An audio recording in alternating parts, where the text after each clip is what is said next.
continue on talking about social science research into electronic media.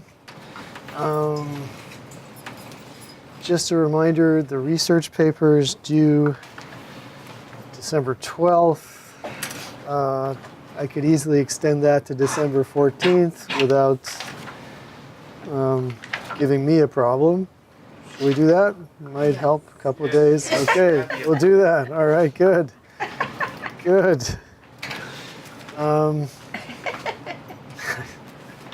It's an easy way to make people happy, I've found. Set a deadline and then give them an extension. Usually, at least they sound like they're happy. Okay, so there are some options here as far as topics go. If you're not sure yet what you want to do, one of the things that you could do is, for instance, prepare a biography of a local radio station. So you got 5 choices here. So, and this could be a TV station as well, but I picked radio because we were kind of TV centric in other in other questions. But hey, if it gets you thinking and writing, I'll be happy about it. So the place to go, for instance, to do a biography, for researching a biography of a radio station, you know, it's a great place to start is Wikipedia, because most of them have entries with, you know, more detailed history than you could ever want to incorporate into your biography. So view this as a very good place to start, and I think if you just about any radio station you could think of, you're going to find a Wikipedia page with enormous amounts of information on it historically. So also, if you want to talk to somebody at the radio station, there are sort of community managers or community relations managers or the promotions department. They're usually more accessible than you would think. If you call the front desk and say, I'm working on an essay for school and I would like just to have, where am I looking here? I would like just to talk to somebody for 2 minutes about, you know, what your current programming strategy is or something like that. Or just say, I'd just like to talk to somebody about, you know, the station and what you do in the community or something like that. You'll get through to somebody like Jerry Dove at Intercom, who's very accessible based on from last other classes, other students who trying to get in touch. So you know, what you're looking for it says analyze format and ownership changes. So if we go back to Wikipedia there with KMEL. You know, it'll have that kind of information as to when they changed formats and also the ownership. Here they talk about, you know, this, for instance, would be quite relevant to a trend towards localism. So you've got a kind of notorious Bay Area musical style back in the day, and the station used to have a very strong investment in the local music scene, less so once Clear Channel took over. But you know, I mean, even those kinds of details would be findable through just this type of research. And you know, if you do want to reach out and talk to somebody at the station, really only, you know, you don't have to have an hour-long talk with them. If you can just, you know, what I've found is a question which will get you a long way is, you know, how would you distinguish what makes your station really special compared to all the others? You know, and they'll typically talk about their programming philosophy, some of the things they do in the community, stuff like that, which is all good fodder for you know, this type of essay. And so it's you know, a lot of your effort here is in researching and putting together a you know, a biography of the station. And if you're wondering, well, there's so much there, what should I put in, what should I leave out? you're looking for the kinds of trends that we would have become aware of in our class. So the 1996 Telecommunications Act, which lifted all the caps on ownership, probably would have kicked off some consolidation that would have, the station, if you check it out, may very well have been independent or was certainly owned by a small station group prior to 96. And when those caps come off in 96, by 2000, Clear Channel had to buy about 1,000 radio stations. So and Entercom and Cumulus, the second and third size station groups also bought in the hundreds.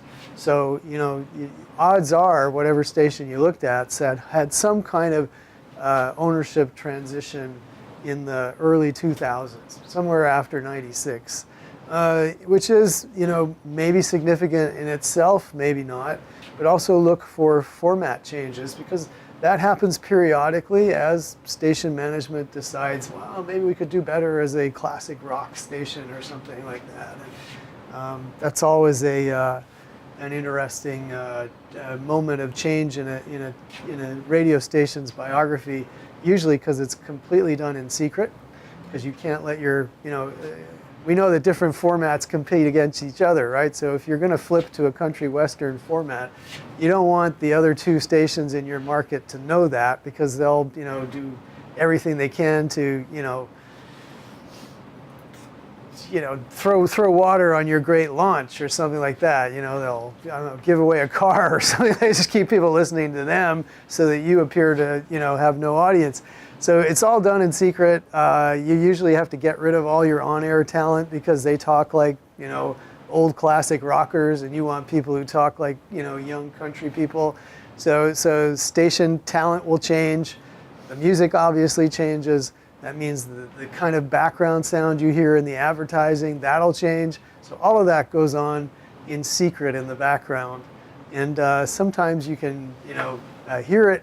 But the main thing is just, oh yeah, that was a big change, as they all of a sudden, by changing format, they have different competitors and stuff like that. So Wikipedia is a great place for research. Let's see, Ben Fong Torres used to write for Rolling Stone, but he also covered radio for the Chronicle.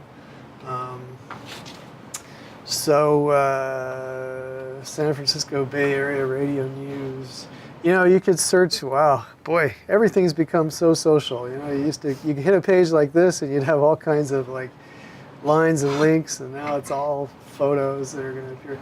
However, search his archives and you'll usually find something interesting, which is, written up in more detail than, let's see what we got. KMEL fires popular morning host Chuy Gomez. So that was a big step in KMEL. Why is that? Pardon me? Why is that? Well, Chuy was like a really big public figure. Have you ever heard of him before or not? A little bit. He was like a friend to the KCSF radio station here too while it was operating. He even would come in sometimes. So that's a guy with a 7-figure salary. They're probably the biggest morning host in radio in San Francisco. And I mean, check out how his departure was framed, but it came along with several other morning people being let go just because for how much money they cost, basically. But he was just very active and promoting kind of a diversity in radio and stuff. And so I'm not saying it's a sad thing or whatever, but it's interesting just to hear there's an important juncture in KMEL, letting their number one DJ go and stuff. And there's, you may just want to check this out to see what you can find out from the mainstream journalism side.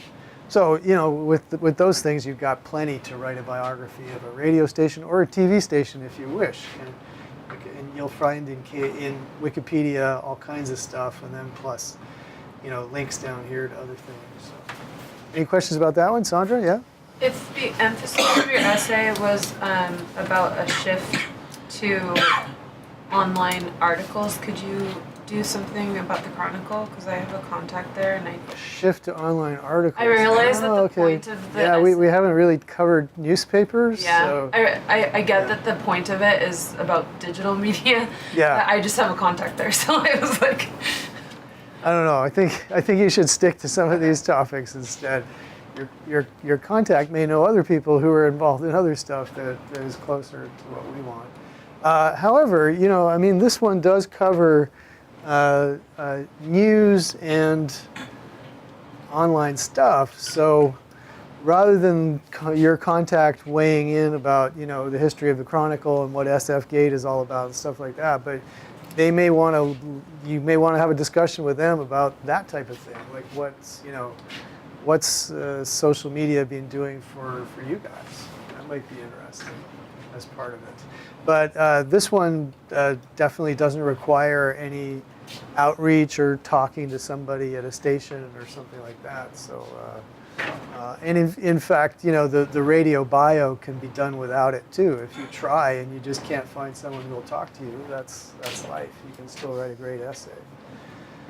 So that one, you might bounce some ideas off of your contacts, being that they're in old news media, which would definitely be impacted by this type of thing. Cool. Okay. Let's look at the bottom one. Your text suggests that the bulk of pro-social programming appears on PBS, but the proliferation of children's programming on cable offers an opportunity for many other programs. So this one kind of sets you up with an argument that you can jump into and sort of decide. Let's just see if we can connect this. Decide what your point of view is on it and give your reasoning for that. Oh my God, why does it get so small? I can't even blow it up either.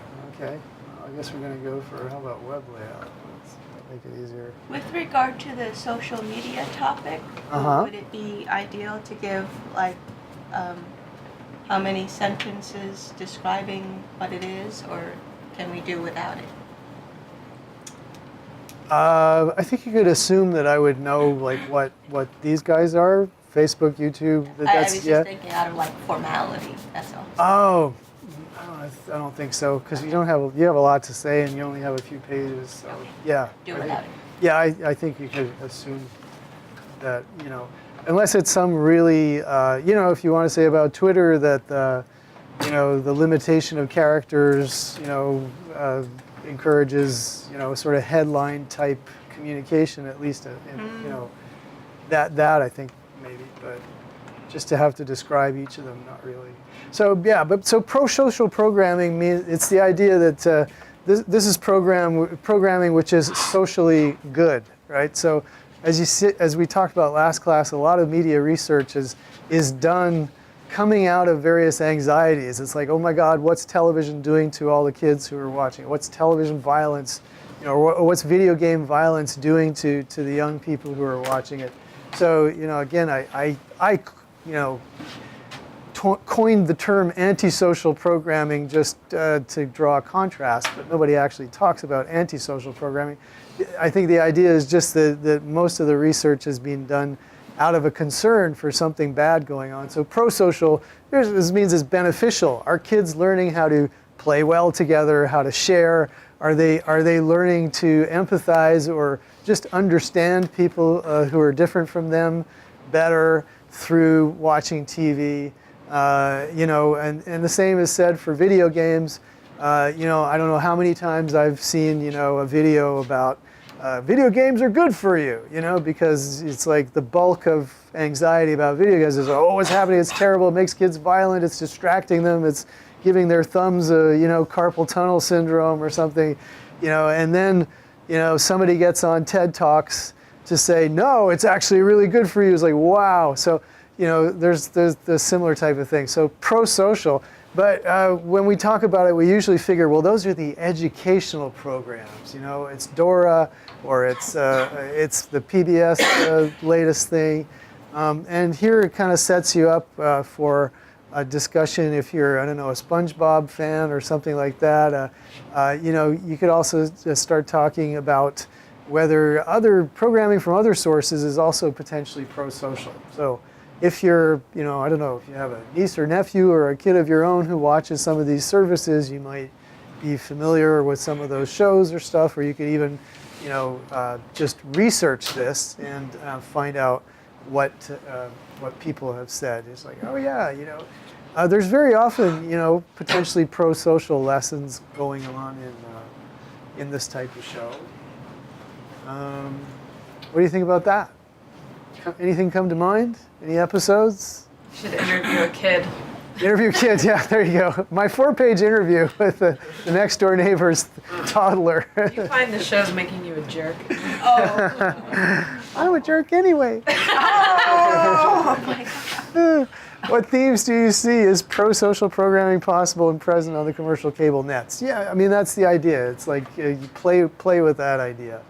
If not, what themes and agendas are you able to identify that might be considered more negative in nature? Yeah, Olive? Sesame Street.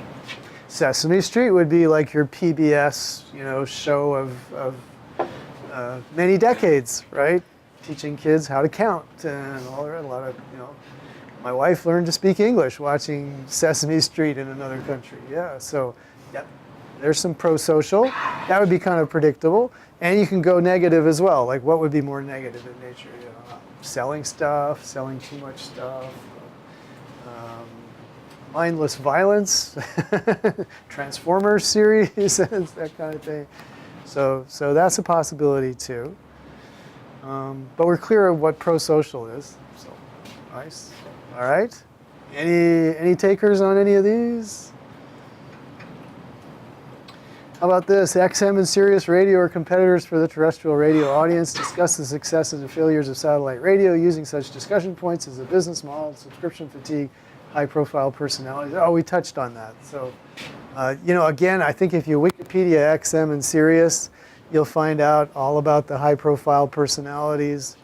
And maybe if you, again, I think by Googling and carefully checking if you're looking at bona fide industry news sources. So, look for things like broadcasting, cable, radio and records, Variety, Hollywood Reporter, just off the top of my head, those are some. But look for publications, industry trade publications or stuff, or major newspapers, or news services like the AP or Bloomberg or CNN.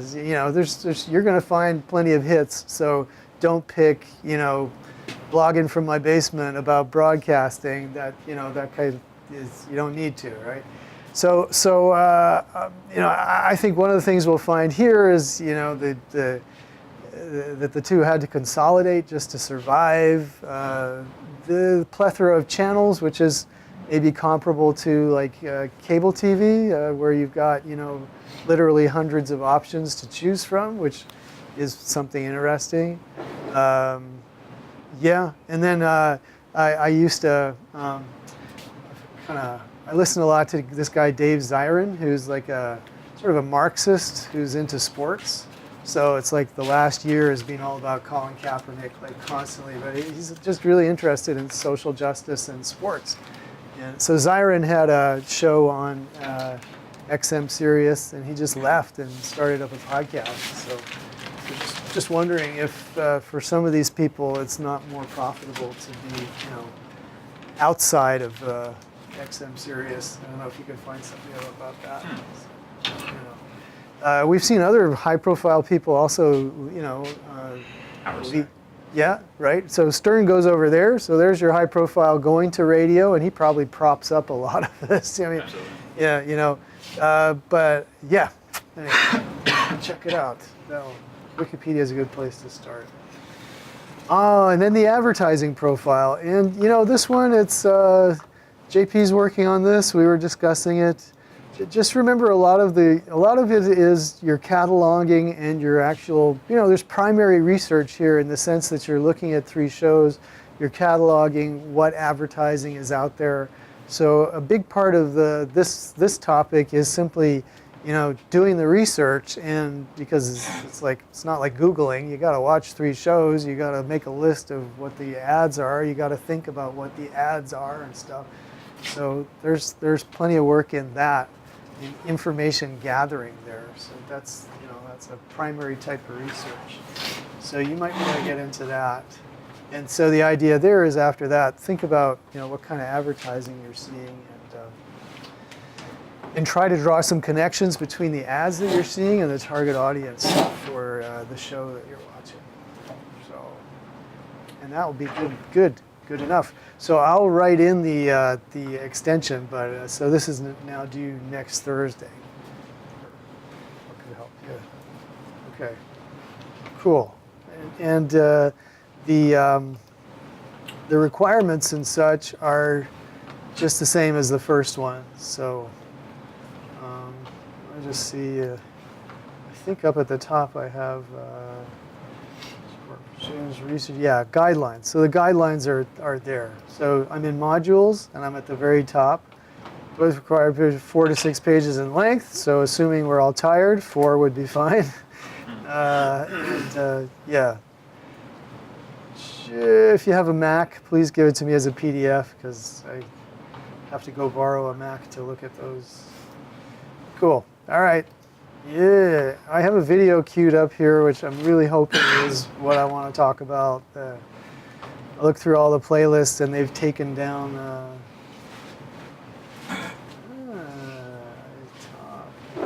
Talk. Well, could this be the one that I was looking for? I think this is the one I was actually looking for. You saw me desperately looking for 5 minutes. So we're back into social science research on the electronic media. And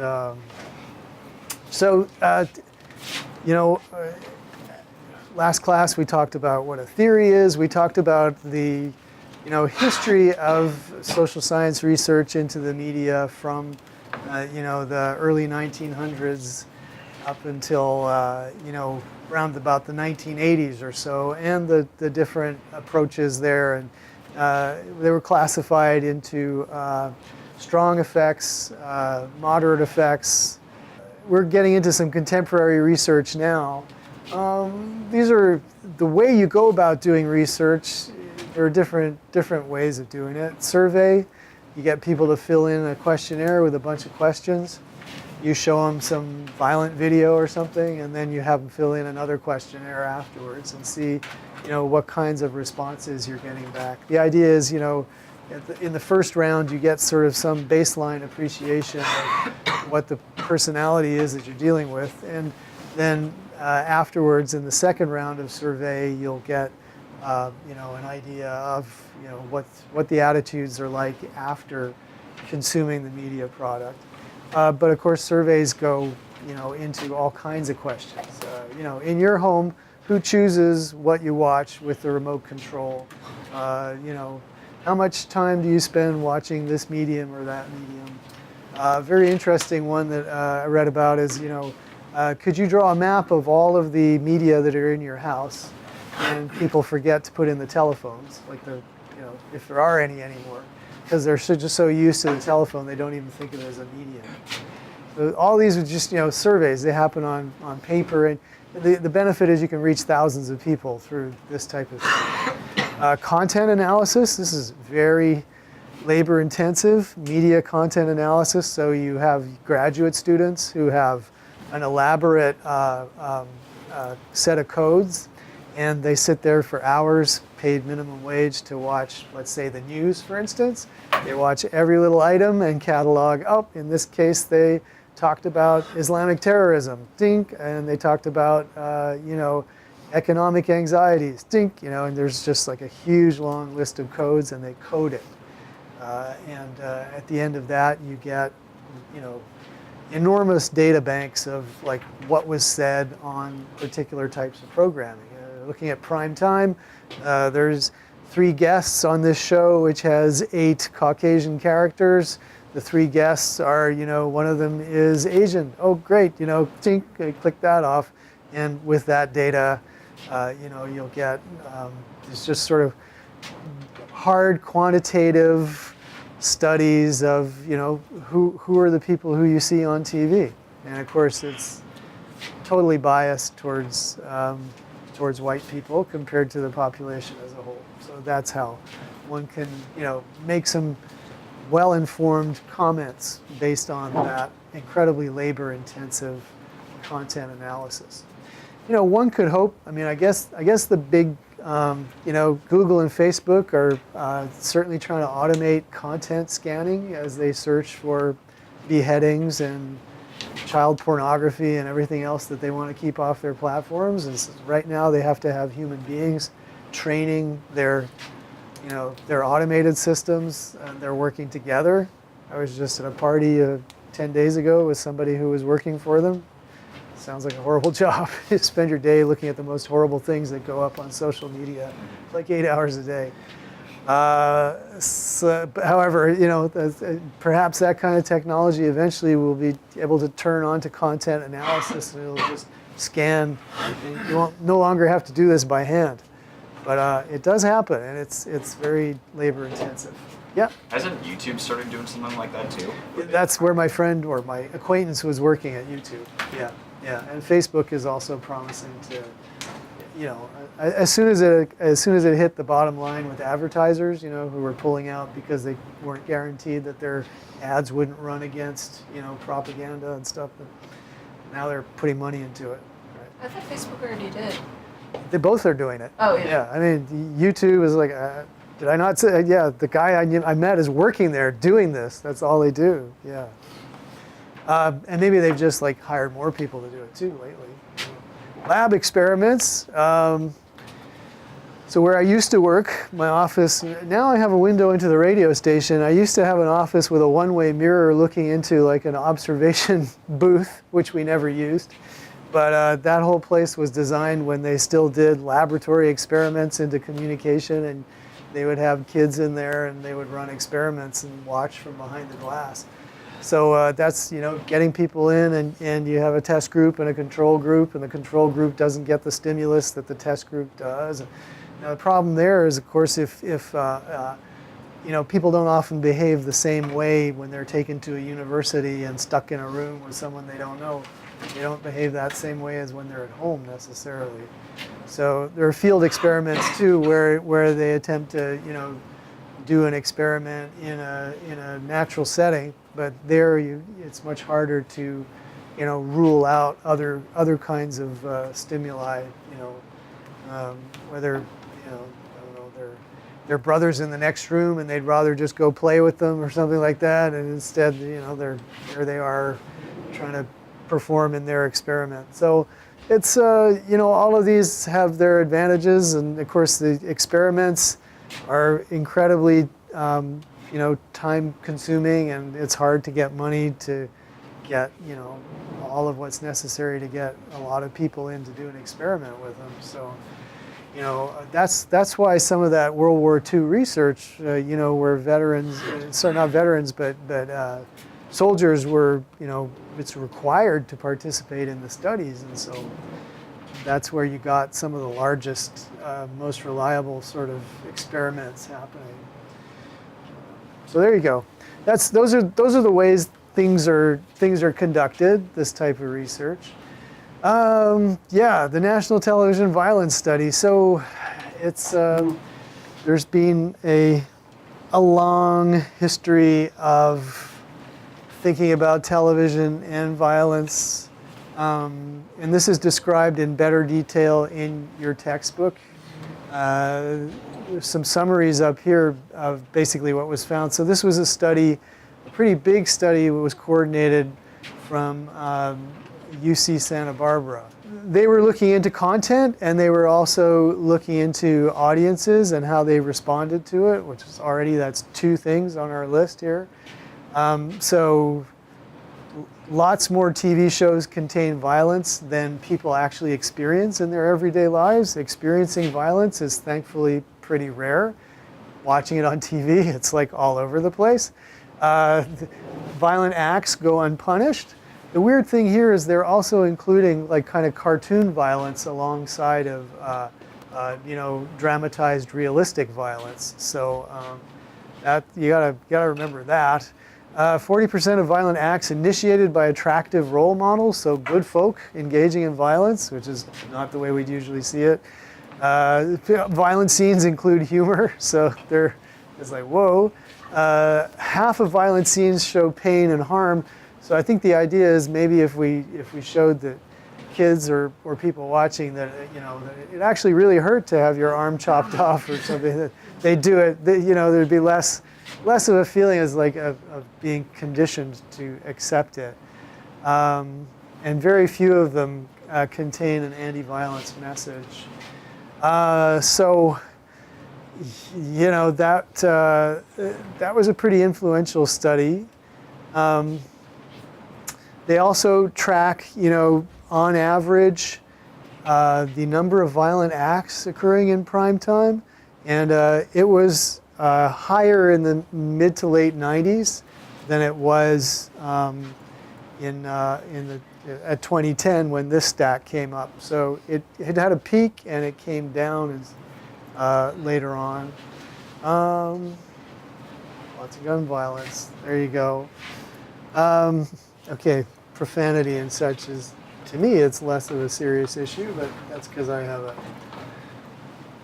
bad tendency. I mean, again, it's up to who wants to conduct the experiments and interpret the existing results to, weigh in. In other words, there's a lot of differing opinions on this. I went to the APA, the American Psychological Association, just because of who they are and because of their, the validation they have as a professional association and government recognized, and they're often on advisory panels and stuff. So they looked through years and years of research. They basically did a study of all the studies that have been done and try to come up with some takeaways, because it's, depending on who you read, each of the individual studies have come up with different conclusions and stuff. So they summarize here: children may become less sensitive to the pain and suffering of others by watching this. Children may be more fearful of the world around them based on what they see on TV, all the violence. Children may be more likely to behave in aggressive or harmful ways towards others. And yet, they've done for television, they've done for video games.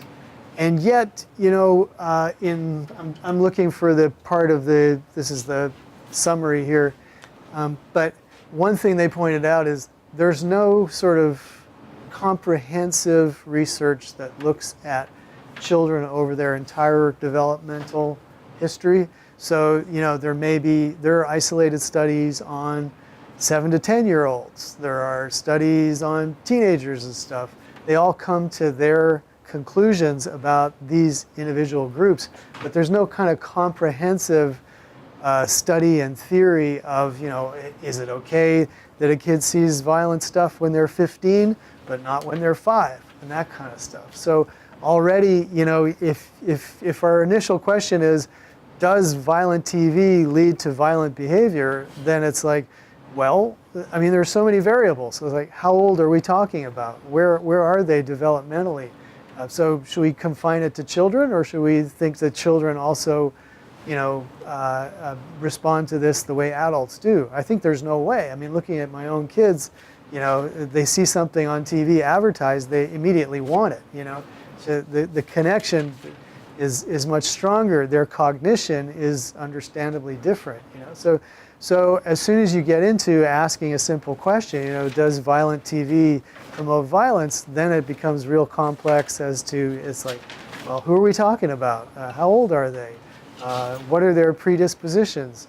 And then, how do we code for violence on TV? Is it enough that you're in a cartoon and someone punches someone? Is that the same as seeing, I don't know, Dexter with his baby floating in a puddle of blood or something? It's like, you certainly wouldn't want your kids to see that, right? And And so, I mean, it starts then to become real difficult to, make sure you're comparing everything and come away with some conclusions. So, of course, what they call for is that, more comprehensive research if we're talking about kids, looking through their developmental cycle and, seeing how they respond to TV violence in that case. So they are a long way away from finding, definitive answers to even the simple questions that we start to ask about this stuff. But there does seem to be a mild correlation between watching violent TV and more aggressive behavior. The only thing is that it's not clear whether the kids were already inclined to aggressive behavior because, I don't know, they were pissed off that week, or because, longer term they're aggressive kids, or whether it was actually the media the media exposure that produced that. So, but one thing they can say is maybe the kids already had that tendency, and maybe they were drawn to violent content rather than the violent content producing that tendency within them. But there's a correlation. It's like, yes, those who watched more violent stuff tended to be more aggressive in their responses to these types of surveys and stuff, because that's how it's done. Mason? When was this taken? This was the 70s? No, the Bandura's, the Bobo experiments that we talked about last class, where they showed kids videos of punching bags and stuff, and then the kids went and punched bags. That was the 1970s. Well, so this has all been but this is proven wrong. 40. Like This is is proven false completely. I'm pretty sure. Video games, TV. Unless you're doing a controlled study where you show somebody punching something and then you give them a bag, they're gonna. That's what they did. That has. There's no, like, back then especially, or even now, like, they just started talking about the brain and psychologically, not just watching something and then doing something and saying that has the correlation. So this has all been pretty much proven wrong already. Like. Well, the way this works is you generate a hypothesis, and then you do an experiment. Well, that's what I'm saying. So what I'm saying is nothing's being proven. Well, what's being proven wrong is simply that the hypothesis doesn't work. That's all. Well, so that doesn't mean that there's no effect. It just means we haven't found a way of showing everything has an effect, right? That doesn't mean Yeah, but as a scientist, scientist, what you're trying to do is construct some kind of testing environment where you can get a consistent result out of it. So you're constructing, you're showing a kid videos of another kid beating up a punching bag, then you turn them loose in a room full of punching bags or Bobo clowns or whatever they punch, and then you watch. It's like, okay, the kid who watched, Little Lambs or something just sits in the corner versus the kid who just watched, 15 minutes of a kid punching these, walks in the room and starts punching bags, So you've constructed an environment in which some kind of testable behavior happens. And if you do it like 100 times, and most of the time this happens, you've got some kind of positive correlation, and you can say, okay, my hypothesis that, this will happen is correct. Then you start trying to build on top of that a theory. And in his case, because he was a psychologist and it was a well-established kind of thinking in psychology that kids imitate other kids, then he says, okay, television, this imitative behavior works even within television. And the reason we talk about it is because it's a study that produced a positive result. Do you believe that, though? I believe it for sure. Really? Yeah. I mean, I believe in that case with that age group. That's just so controlled. That's not really a study. It is. That's just saying, No, I'm going to it's. show you a bunch of people punching something and then give you something to punch. That's not really, you're not giving them anything more than. I mean, we may have to not talk about this forever, but in the types of experiments or research that you can do, that's laboratory research. It definitely has its limitations, but see, the point is, if it's the general public trying to decide on whether video games are violent, produce violence or whatever, the general public can sit back and speculate. It's the job of media researchers to try to figure this out, but really this is the best they can do. So I believe that in the laboratory they produce those results. Does that solve the general social question of does violence, does violent media produce violent behavior? Definitely doesn't solve it. So as to whether it's disproved, I mean, individual research is, can be disproved, but otherwise the whole question just remains unanswered. We don't really know. So that's what I mean. And so I think the way that you're describing it, it's all being disproved, is inaccurate. I think that they have yet to come up with experiments that could prove or disprove most of what we'd like to know. Either experiments or other types of research. That's basically it. So, however, there is some stuff. Where are we at? My goodness, there's so much of this. Let's because we're now harping on the failure of all this. Let's look at something which is largely considered a success, which combines both theory and very meticulous content analysis. And hopefully this video is the one that I've been looking for. So at Stanford, a retired researcher named George Gerbner has been working for 30 years on what he calls cultivation theory. This is in the slide. Let me just bring up a slide. Cognitive effects. There it is. Underneath cognitive effects. Okay. Whew.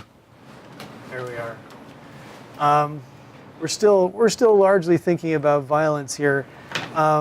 Just some of the hypotheses about different media effects that people have considered. We talked about imitation with the Bobo experiments.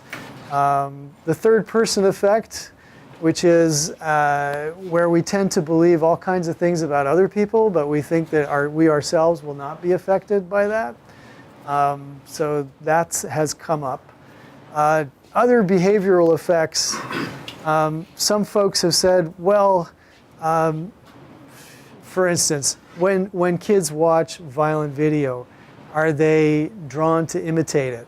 Yeah, sometimes, but clearly not all the times, because kids don't go out and kill other kids based on it. Identification. They've been thinking, okay, do people watching media project themselves into those situations? Start thinking about that. So that's clearly, a hypothesis. Inhibition or disinhibition. Are they, if they see somebody, doing something violent, and then that person is punished for it, does that then inhibit them? Do they think, oh, I shouldn't do that because I'll get punished? Versus disinhibition. This weekend I was reading a BuzzFeed article from an editor there who was arguing that the internet is partly to blame for the rise of the alt-right, in the sense that his argument was once there are fora where neo-Nazis or like-minded people can get together and talk about it without any repercussions, without anybody condemning them because they're in their bubble. Back to the bubble theory of media consumption that Richard was talking about last class. But within their bubble, they're free to talk about this. And so he was arguing that there's a kind of a disinhibition factor there, where you can get used to just getting on there and saying stuff which clearly would have crossed the line in many social situations, but because you're within this particular electronic forum, you just get used to it and you become less inhibited. And then, in his argument anyway, you go to you stage a rally and you all get together and you feel it's all cool and you've moved from a kind of an online electronic interaction into the social world, and you're now disinhibited in ways that you wouldn't have been before. You think that holds any? What do you think about that theory? It's kind of an incubator or something. But it depends on this notion of effects. Again, we're not talking about stuff that has been definitively proven, but it's within the range of the hypothetical. Oh yeah, it could have that effect, right? And he was definitely arguing that. Other things, People may want to watch violent stuff because it arouses them, gets them excited, they enjoy that. People may want to watch violent stuff because it allows them to blow off steam. There's a cathartic effect. They wanted to, I don't know, blow up, and then they just go and they watch some media and catharsis. Then they feel relaxed again. Desensitization. Maybe the whole thing is making people less shocked about it, and so on. And this is about porn. We don't need to go into it. So read about it in the textbook if you like. So those are some of the effects that have been considered, whether or not they could be tested or have been tested. Emotional effects, do people feel good when they watch stuff? Do people feel bad? These are things they can think about. Cognitive effects. So here we are into societal norms and values, and we're talking cultivation theory with George Gerbner. So as I said, this is widely regarded as a success in terms of a theory and research program. Gerbner at Stanford, which has years and years of content analyses of news, basically. So really hard numbers about how often violence is depicted in the news, like going back decades. So his research rests on some very, very detailed content analysis. And he has a theory. He calls it the mean world syndrome. The more people consume television, the more they tend to believe the world is more dangerous than it actually is. And this is why it's widely regarded as a success, because national crime statistics, at least for the 2 decades that he was looking at, showed a decline in violent crime. And yet, at the same time, looking at people they were studying, the more TV they watched, the more that they thought things were getting worse, that the world was meaner. And then the theory is that television is what's giving them the sense that the world is more dangerous than statistically it actually turns out to be. Hopefully this will deepen what we're talking about.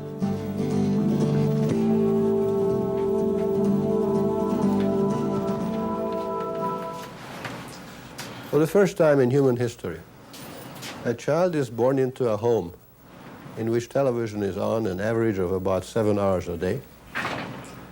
And for the first time in human history, most of the stories are told not by the parent, not by the school, not by the church, not by the tribe or the community, and in many places not even by the native country, but by a relatively small and shrinking group of global conglomerates who have something to sell. What is the cast of characters with which we grow up? Well, that cast of characters in television drama, in prime time, is essentially a very skewed, a very distorted cast. Men outnumber women about 3 to 1. By reproducing an over-representation of white males in the prime of life, television is reproducing and is appealing to its own best customers. What is the kind of a story that is most likely, most easily told with that kind of a cast? Well, we find that that is a story of power, there is a story of conflict, there is a story of violence, which is one reason, one of several key reasons why violence is such a prevalent, pervasive, and troubling aspect of the new world of stories and of culture in which we're born. So let's consider violence and why is it so pervasive. Many people say, well, that's what the people want, and that is because it's very popular. That is not so. Most of the highly rated programs on television are nonviolent. What's going on here, Sammy? What went wrong? Violence projects a sense of male power, and of course males are the producers of most of these programs, but most of all, it doesn't take great talent, it doesn't take a lot of time, It doesn't take much creativity. It can be plugged in whenever a dull program is beginning to lag. It's a good commodity for the global market. And most television and most motion pictures are produced for a global market. They're not even produced for a domestic national market. They're produced for a global market. And as they say in the trade, violence travels well. You don't need to translate.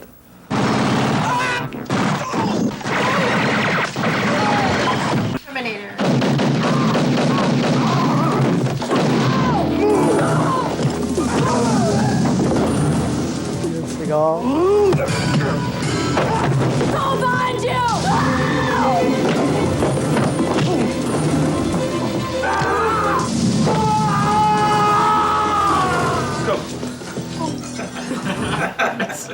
Humor is culture bound. It's more expensive to produce. It's less easy to circulate in different cultures. So that global marketing imperatives make violence an excellent commodity and inject it into our lives in a way that has never happened before. It's violence that is entertaining, that is thrilling.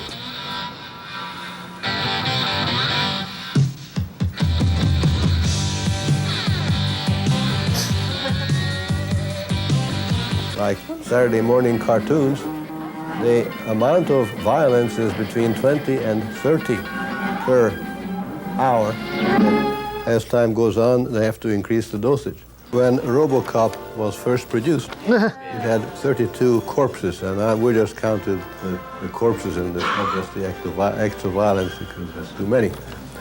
The second time, first time it was 32, the second time it was 81. Death Wish, production with 9 corpses. Death Wish 2 is 52. Rambo started with 62, and by the time it got to Rambo 3, it was 106. So we're in a situation in which we have reached a position in our culture that the policies, the unwritten, the unrecognized policies, that the virtual Ministry of Culture of Okay, let's see. So He's kind of lost credibility. his examples are too old, but I mean, that's the quantitative side of it, which is, it increases his credibility because someone actually counted the number of corpses in all of those. You always have to look over your shoulder a lot of times. Okay, so to get to the second part of it, which is the theory. Oh, this is the clip that I was looking for. I've got to show.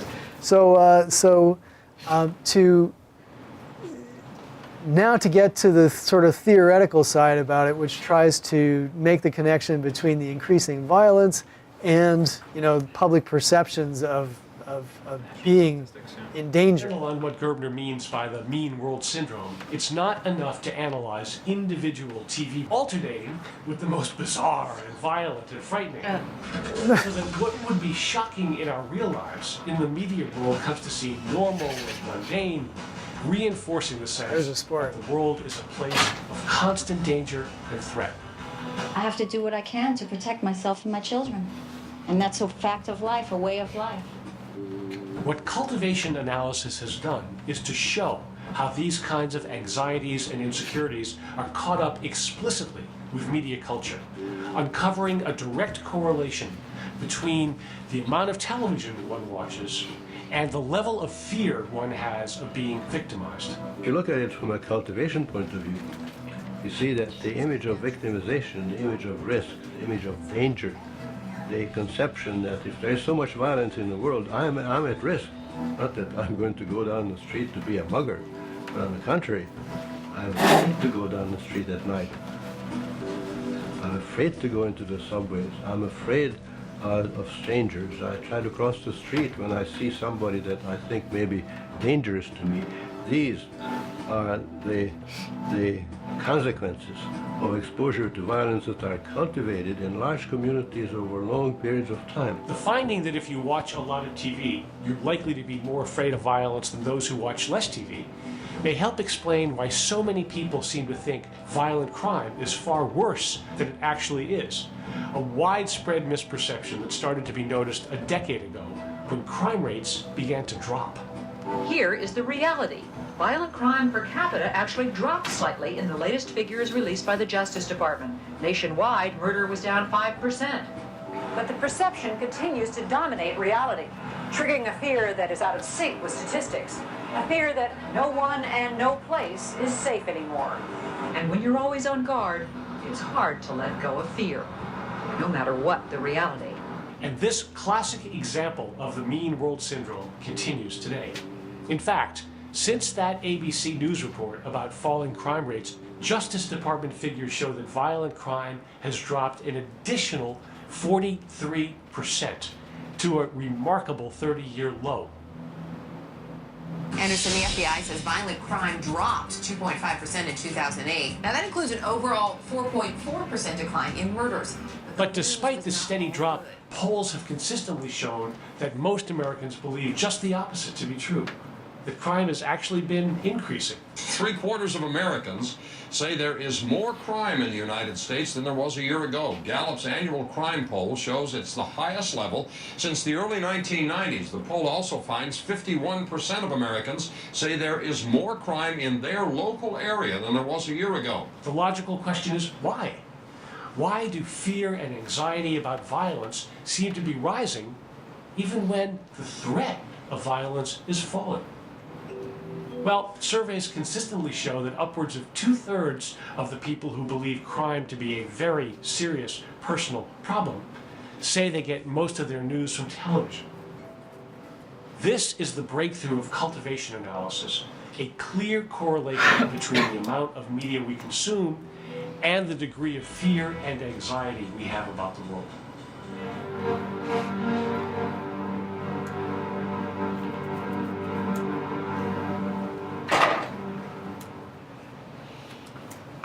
Okay. So is mean world syndrome pretty much the same thing as cultivation? Yes, yeah. So the mean world syndrome is, let's say, it would be. I mean, there really is no other outcome from the cultivation analysis than the mean world syndrome, but cultivation analysis could conceivably look at other cultivated phenomena if you want. For instance, one thing they did partially develop is like stereotyping. It's like, okay, so are you more afraid of particular ethnic groups? And if so, if you watch a lot of TV, you know, then it becomes relevant, like how are those ethnic groups presented? Like who are the bad guys? Who are the pickpockets or the muggers on TV? Then can you draw a correlation between that and the types of people that audiences are afraid of?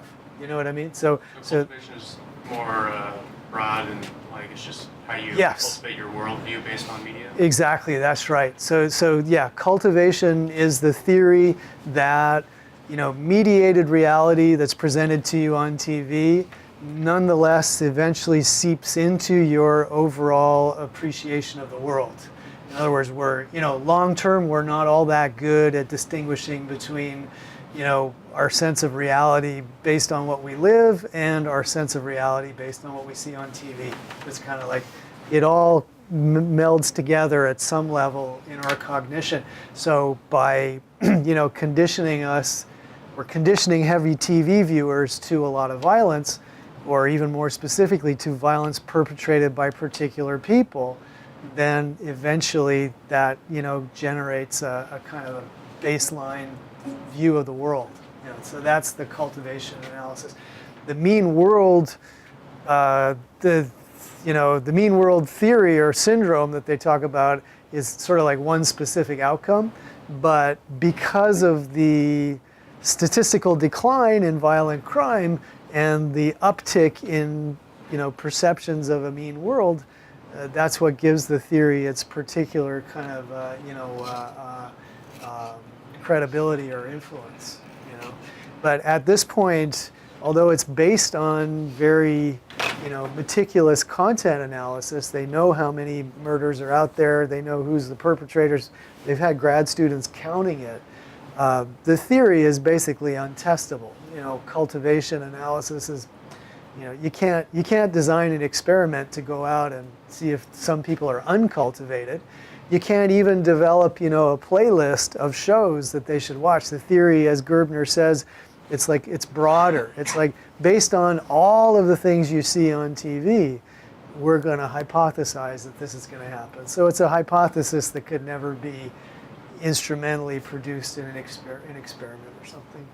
I think another thing that makes this credible is just looking at it against the backdrop of so much media research, which is like, we're really looking for a causal relation. You know, Dylan Klebold watched a lot of violent videos, so then he went and murdered, you know, dozens of people in his high school or something like that. And of course, you know, it's, his mom recently published a book, and you know, you go into like a huge detail of, is a complex psychological person or something. We're never able to make that kind of causal link.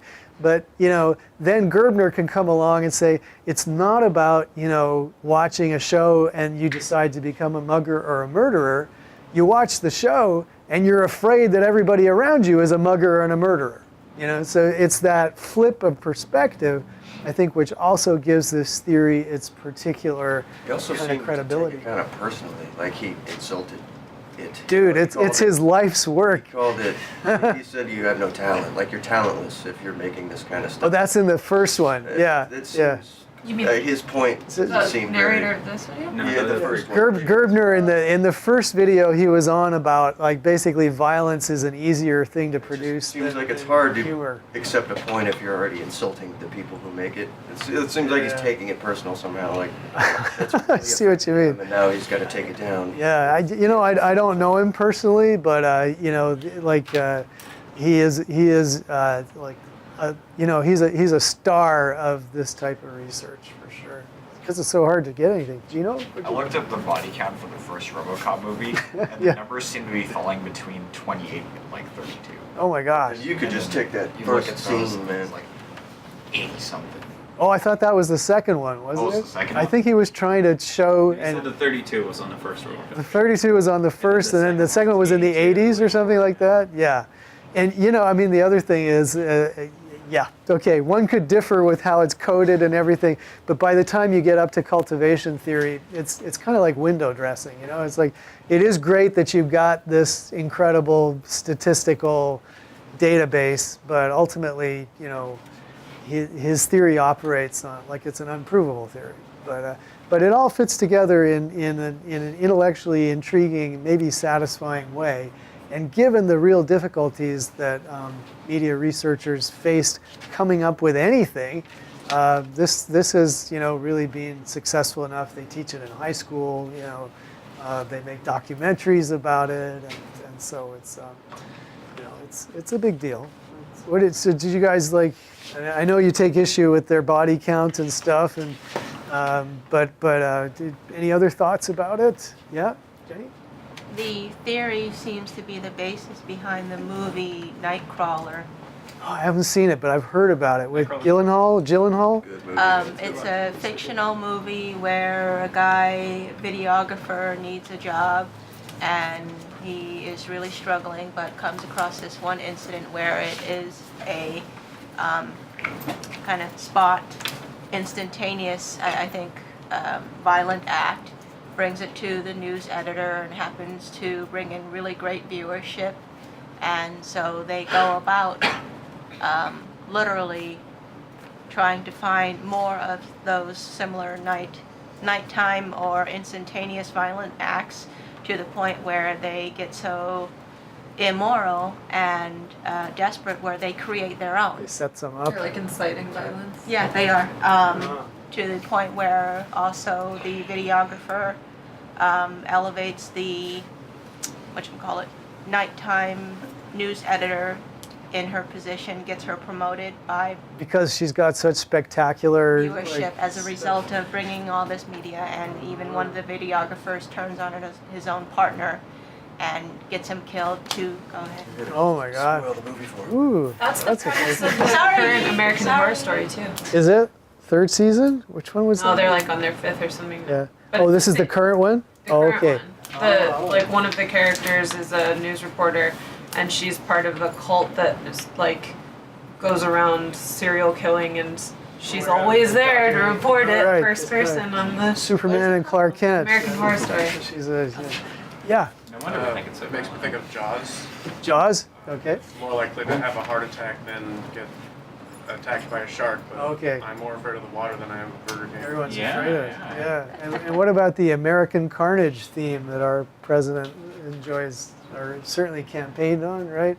Which was, is that, am I just inventing? I'm not as solid on, let's just see, American Carnage. Trump speech. Do we have a transcript or something? Yeah, the inaugural address. I don't know. Don't get me started. But when I saw this address, I thought, what Hitler Youth adolescent wrote this speech for this guy? However, so part of the message is not just that the jobs have left, but also that the inner cities are like incredibly dangerous, and that whatever. That's part of the American Carnage theme, which in this case it's rather, and this objection comes up sometimes in class when we talk about the cultivation analysis as well. The mean world syndrome is like people will say, well, damn, there's never been a higher murder rate in Oakland, and it's you gotta point out that Gerbner's argument depends on national statistics, where the crime rate has been going down and is relatively low compared to like 20-25 years ago. But in particular areas, it's higher, and it's never been higher.